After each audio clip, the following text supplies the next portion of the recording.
I want us to be open and to receive from the Lord. Nataka tufunguke na tupokee kutoka kwake Bwana. The Bible says, the entrance of your word brings light. Na Biblia inasema kuingia kwa neno kunaleta mwangaza. That's why nataka mfungue roho yako upokee hii neno. Maana utakuwa vile ulikuja. So I open we're going to read from the book of Isaiah. Kwa hivyo tunaenda kusoma katika kitabu cha Isaiah chapter 53, mlango wa 53, verse 1. mstari wa 1. It says, "Who has believed our report, and to whom has the arm of the Lord been revealed?" Inasema, ni nani aliyesadiki habari tuliyoileta, na mkono wa Bwana amefunuliwa nani? This is Isaiah. He was speaking, he was foretelling Jesus. Huyu ni Isaiah ambaye alikuwa anaongea kuhusu Yesu. He was foretelling what Jesus would do at the cross when he comes to earth. Alikuwa anasema kile ambacho Yesu atafanya akiwa msalabani atakapokuja hapa duniani. That's why he said, "Who will believe our report?" Na ndio kwa maana nasema ni nani ambaye atasadiki ujumbe wetu? Who will believe this that I have seen? Ni nani ambaye ataamini kile ambacho nimeona? And as you go down the other verses, it says, Na tunapoenda pale chini kwa zile vifungu vingine inasema, ukiendelea chapter 3 and 5, we talked about the finished work at the cross. katika mlango wa 3 na 5 nasema ile kazi ambayo imekamilika msalabani. He talks about what happened at the cross. Anaongea kuhusu kile ambacho kitendeka msalabani. The word of God says he bore our sins. Na neno la Mungu nasema kwamba alibeba dhambi zetu, He forgave us. na akatusamehe. Na hapo mbele inasema yeye pia kwa kupigwa kwa msalaba, kwa mpigo ambaye alipata kwa msalaba, tukapokea uponyaji. That's what the word of God says in Isaiah. Ya neno la Mungu nasema hivyo katika kitabu cha Isaiah. So today I've come to ask of you, Kwa hivyo siku ya leo nimekuja kuwauliza, who do you believe? je, ni nani ambaye unamwamini? What do you believe? Ni kipi ambacho unaamini? What is the report that you have received that you choose to respond differently? Je, ni ujumbe upi ambao umepokea na umeamua kupokea tofauti? When you look in the Bible, in the book of Numbers, Unapoangalia kwenye Biblia katika kitabu cha Hesabu, chapter 13, mlango wa 13, verse 25 until 33. kuanzia mstari wa 25 mpaka 33. This is the story of Moses. Hii ni historia ya Musa. And they were going to there's a land that God had destined for them. Na walikuwa wanaenda katika shamba ama mji ambao Mungu alikuwa amewatengea. And before they went to that land, Moses had sent spies. Na kabla waende kwenye mji ule, Musa alikuwa ametuma majasusi. He sent them so that they can go and see the land, if it's fertile for them to go, if it's a good land for them to possess. Aliwatuma ili waende wakaangalie kama ile shamba ni mzuri kwa wao kuweza kulipokea. And aside from the 10 spies, Na kando na wale majasusi 10 ambao walitumwa, there were two men kulikuwa na wanaume wawili by the name of Caleb ambaye ni Kalebu and Joshua. na Yoshua. That is the word of God. Hilo ndio neno la Mungu. Caleb and Joshua. Kalebu na Yoshua. So kulikuwa na kundi mbili, kundi ya spies and the other group that was involved with Caleb and Joshua. They both went to the land and spied the land. Kwa hivyo wote wakaenda katika mji ule na kuchunguza ule mji. But thereafter, when you read the other consequent verses, Na unapofuatilia zile vifungu ambazo tunafuatilia, you see very contrary reports. tunaona ripoti ambazo zinahitilafiana. The 10 spies go to the land, Wale majasusi 10 wakafika kwenye ile mji and they come with the report that na wakaja na ujumbe kwamba they were like grasshoppers. ya kwamba walikuwa ni kama Panzi. Yeah. walikuwa kama panzi. They were like grasshoppers. Walikuwa kama panzi. Yes, the land was fertile. Na hii ardhi ilikuwa mzuri. Yes, there were fruits. Na kulikuwa na matunda. Lakini walisema wanakaa kama panzi mbele ya macho yao. But the contrary report given by Caleb and Joshua Lakini ujumbe mwingine ambao ulitoanwa na Joshua na Caleb was totally different. ilikuwa tofauti kabisa. Kwa nini? Ni kwa sababu kila mtu kati ya hizo group mbili walikuwa na different belief system. Ya kwa hizo viwili zilikuwa na kuumina ambapo ni tofauti. Today I've come to tell you, Siku ya leo nimekuja kuambia what you believe kila ambacho unaamini shapes your destiny. inaokoa hatima yako. What you believe Kila ambacho unaamini shapes your destiny. inaokoa hatima That's yako. why I'm here. I'm here to make you to help you view your life in a different perspective. Kwa maana niko hapa kusaidia kuweza kuangalia maisha yako katika mtazamo tofauti. Na hiyo, all that is based on the word of God. Na hiyo yote inatokana na neno la Mungu. I believe in the word of God so much Naamini katika neno la Mungu sana. because I've seen it do things that I cannot imagine. Kwa sababu nimeliona likitenda maneno ambayo hata siwezi It nikafikiria. has transformed me to be the person that I am today. Imenibadilisha kuwa mtu ambaye niko siku ya leo. Kwa nini? Kwa sababu ya vile belief system nimepokea through the word of God. Kwa sababu ya kule kuamini ambapo nimepokea kutoka kwake Mungu. Ndio maana nimekuuliza, whose report do you believe? Na ndio kwa maana nauliza, je, ni ujumbe upi ambao utaamini? Will you believe the report of men? Je, utaamini ripoti ya ujumbe wa wanadamu? Or will you believe the report of God? Ama utaamini ama usadiki ujumbe kutoka kwa Mungu? The word of God is supreme.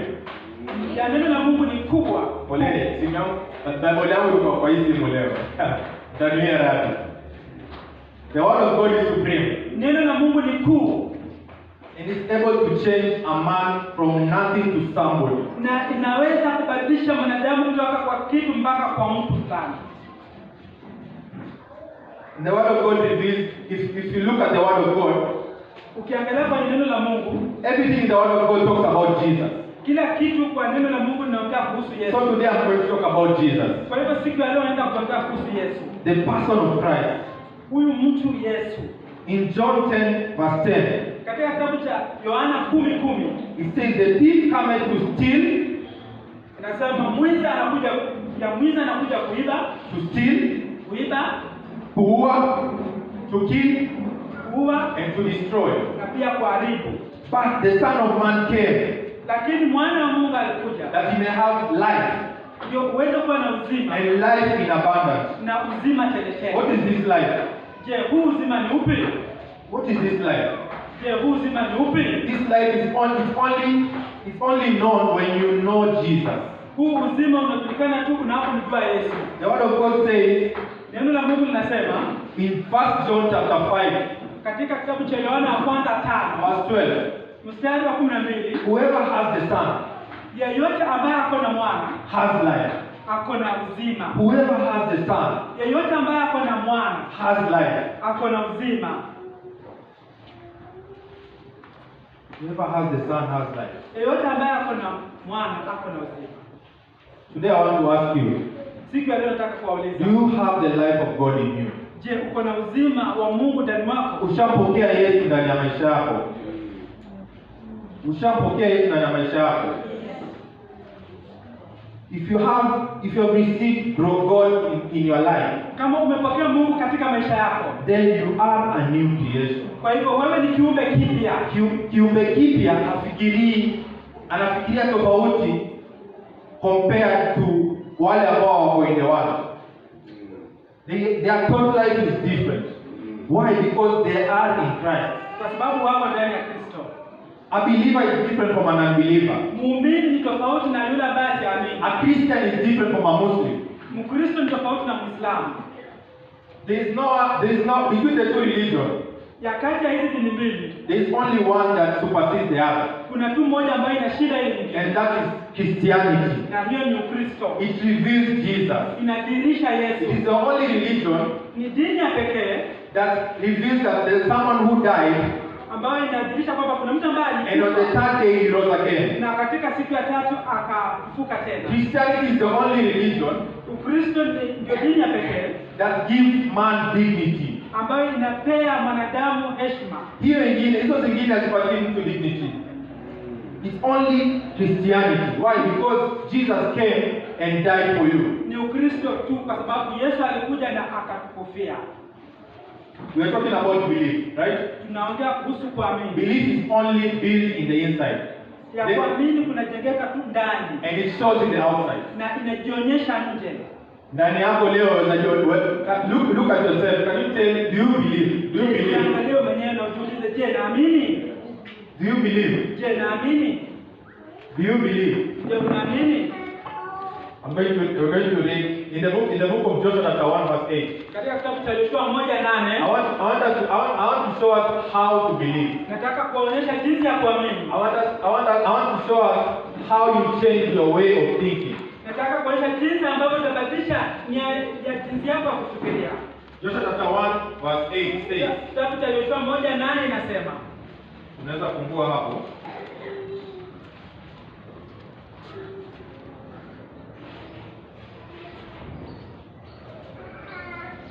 Joshua chapter 1 verse 8. Kitabu cha Yoshua 1:8. This is the story of Joshua. Hii ni historia ya Yoshua After Moses died. Ya baada ya Musa kufariki. And God was encouraging Joshua. Na Mungu alikuwa anamhimiza Yoshua. So the word says in verse 8. Kwa hivyo neno nasema katika kifungu cha 8. This book of the law shall not depart from your mouth.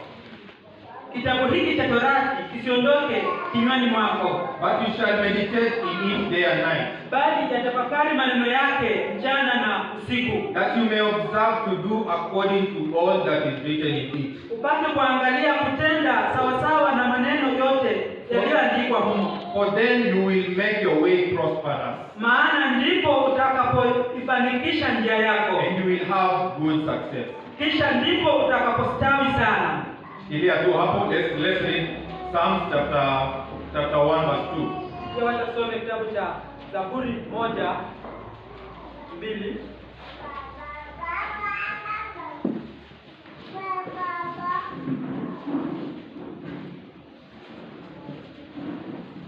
But his delight is in the law of the Lord. Bali sheria ya Bwana ndiyo impendezayo. And in his law he meditates day and night. Na sheria yake huitafakari mchana na usiku. Verse 3 says, he shall be like a tree planted by the rivers of water. Mstari wa 3 unasema, naye atakuwa kama mti uliopandwa kando kando ya vijito vya maji. That brings forth its fruit in its season. Uzao matunda yake kwa majira yake. Whose leaves also shall not wither. Wala jani lake halinyauki. And whatever he does shall prosper. Na kila tendo alitendalo litafanikiwa. Amen. Whatever he does prospers. Kila kitu ambacho anafanya kitafanikiwa. Those two chapters speak about meditation. Hizi vifungu viwili vinaongea kuhusu kufikiria. Meditation. That's why I asked you, do you believe? Na ndio kwa maana nikauliza, je, unaamini? Your belief system is built from your meditation in the Word of God. Ya kuamini kwako kunajengwa kutokana na kufikiria kwako kwa neno la Mungu. What you see in the outside, what you see in your life is a result of your belief system. Kile ambacho unaona kwenye maisha yako ni kwa sababu ya kile ambacho unaamini. It's a result of where you're planted. Ni kwa sababu ya kile ambacho umepandwa ndani. Have you planted discouragement? Je, umepanda kutohimizika? Have you planted unbelief? Ama umepanda kutoamini? If you've done so, you will see the results thereof. Kama umeshafanya hivyo utaona matokeo baadaye. Amen. Amen.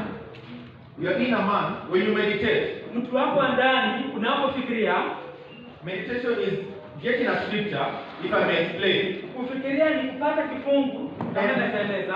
And as you read the word, na unaposoma neno, there's a way the Holy Spirit reveals himself through that word. Kuna jinsi ambavyo Roho Mtakatifu anajidhihirisha kupitia kwa neno lile. That's how our inner man is built. Na ndio hivyo ambavyo mtu wetu wa ndani anafanya kazi. It's only by meditation. Ni kwa kufikiria tu.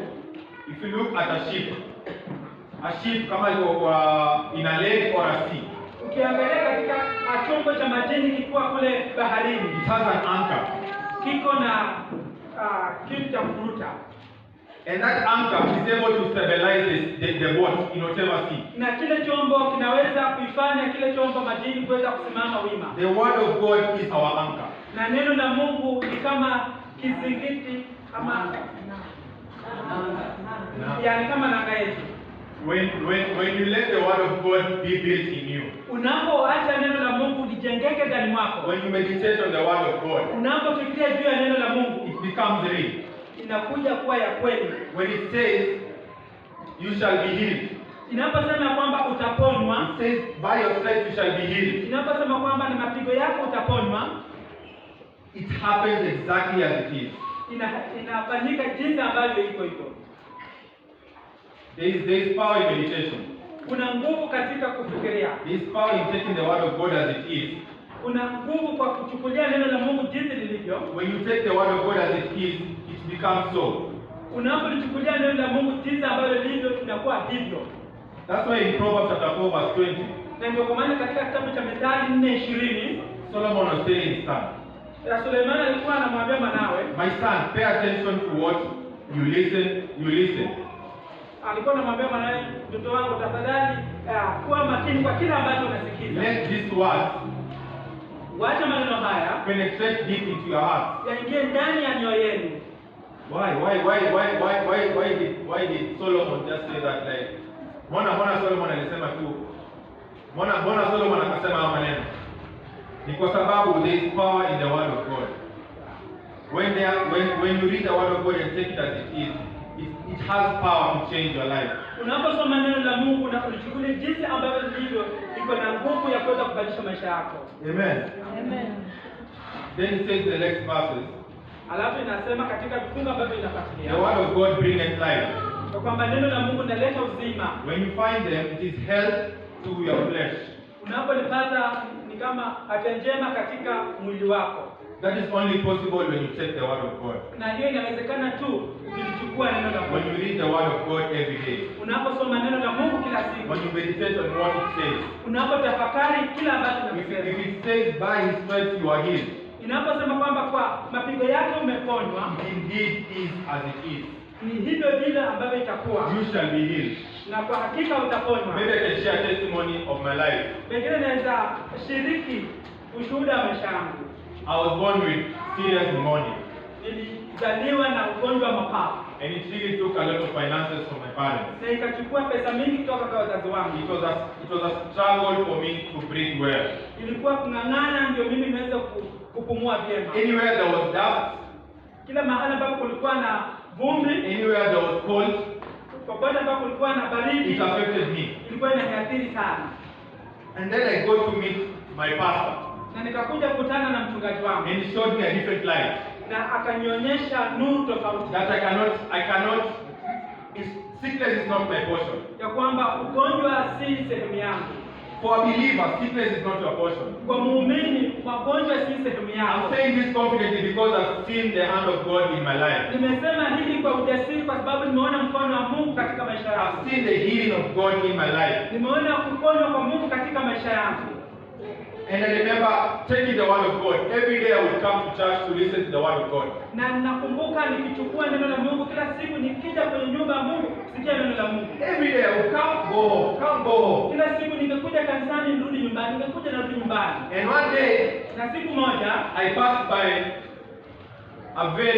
was a very windy day. Ilikuwa ni siku ya baridi mingi sana. And the dust did not affect me. Lakini vumbi haikuniathiri. I visited a friend who was living in a very cold area. Nilikuwa nimemtembelea rafiki ambaye alikuwa anaishi mahali ambapo kulikuwa na ubaridi mwingi. That cold did not affect me. Lakini huo ubaridi haikuniathiri. I only attest this to the word of God. Wewe unashuhudia hii kwa neno la Mungu. So today I encourage you. Kwa hivyo siku ya leo nawahimiza. Continue coming and listen to the word of God. Endeleeni kukuja na kusikiza neno la Mungu. There is life listening to the word of God. Kuna uzima kwa kusikiza neno la Mungu. Revelation, ufunuo of what is in the word of God is where there is life. Kwa kile ambacho kiko kwenye neno la Mungu ni uzima. Revelation on what Jesus did at the cross. Ufunuo kwa kile ambacho Yesu alifanya msalabani. I'm glad to hear Pastor Timothy was saying about the blood of Jesus, talked about what Jesus did at the cross. Nimefurahia kusikia kwamba mchungaji Timotheo alikuwa anasema kuhusu ile damu ya Yesu na kile ambacho Yesu alifanya kwenye msalaba. The blood of Jesus is enough. Ya damu ya Yesu ni ya pekee. What Jesus did at the cross is enough. Kile Yesu ambacho alifanya msalabani ndio pekee. His desire is that you live well. Tamanio lake ni kwamba uweze kuishi vyema. Is that you live a free life. Ndio uweze kuishi maisha huru. Free of sickness. Maisha huru ya ugonjwa. Free of bondage. Itoke kwa ufungwa. A life that is giving praiseworthy to God. Na maisha ambayo inapea sifa kwake Mungu. Yes, when Christ died at the cross. Wakati ambapo Kristo alikufa msalabani. Imagine he was thinking of you. Yafikiria kwamba alikuwa anafikiria wewe. He took everything at the cross for your sake. Alichukua kila kitu pale msalabani kwa ajili yako. He took everything at the cross for your sake. Alichukua kila kitu msalabani kwa ajili yako. The word of God says, by his stripes you are made whole. Na neno la Mungu linasema kwamba kupitia mapigo yake na mjeledi bali pigwa wewe uko sawa. So sickness, if you are a believer today, kwa hivyo wewe kama ni muumini siku ya leo, I've come to encourage you. Nimekuja kukuhimiza that sickness is not your portion. ya kwamba ugonjwa si Hallelujah. Sickness is not your portion. Ugonjwa si sehemu yako. The word of God says in John chapter 17 verse 3. Kitabu ya neno la Mungu nasema katika kitabu cha Yohana 17, it talks about taking hold of eternal life. Inasema ama inaongea kuhusu kuchukua maisha yote ya milele. Take hold of eternal life. Yashikilia uzima wa milele. How do you take hold of eternal life? Je, unashikiliaje uzima wa milele? In that verse it says, by knowing him. Katika kifungu inasema kwa kumjua yeye. By knowing him, the one true God. Kwa kumjua yeye Mungu mmoja wa kweli. And Jesus Christ whom he sent. Na pia Yesu Kristo ambaye alimtuma. And Jesus Christ whom he sent.